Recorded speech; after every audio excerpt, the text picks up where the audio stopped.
Darletta. I'm from Chicago. I just realized I just joined a month ago in July.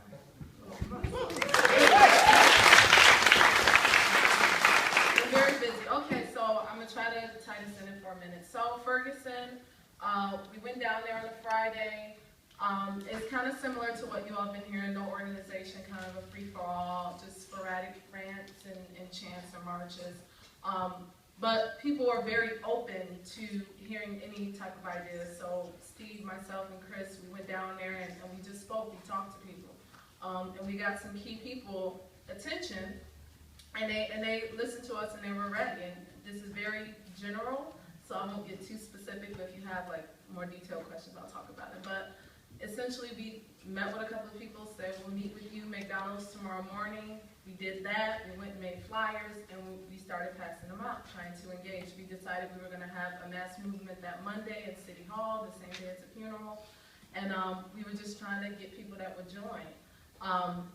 But to really gauge how unorganized, even with all those organizations down there, a member of the RCVs, I don't even try to get their name right because they're not important, but one of those guys came up to me with a flyer and said, "How did you all organize this?"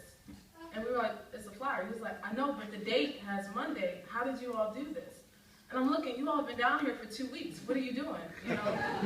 So, but it's very interesting to see that. What's even more interesting to see the amount of counter-organizing that went into that, with the Democrats essentially making the fathers say not to protest, which our efforts were good until that happened and that we hit a brick wall, and they were successful. So it shows you, even being down there in just a few hours, we were on to something, enough to where people felt the need to address it.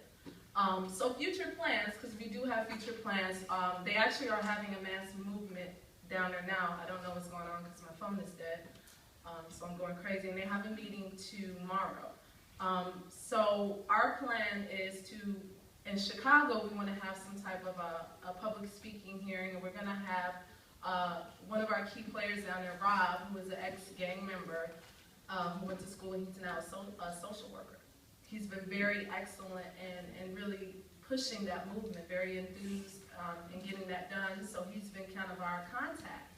And we're going to get him down here to try to, build the awareness, because like we feared, it's kind of, it disappeared. No one's really active or doing anything now. So it just shows the importance of, we have to be prepared for a movement, and we have to know how to approach it, because if we would have went down there, not saying the $15 isn't important, but if we would have went down there with the argument about $15, we wouldn't have gotten anywhere. They would have been like, "What are you talking about? Why are you here?"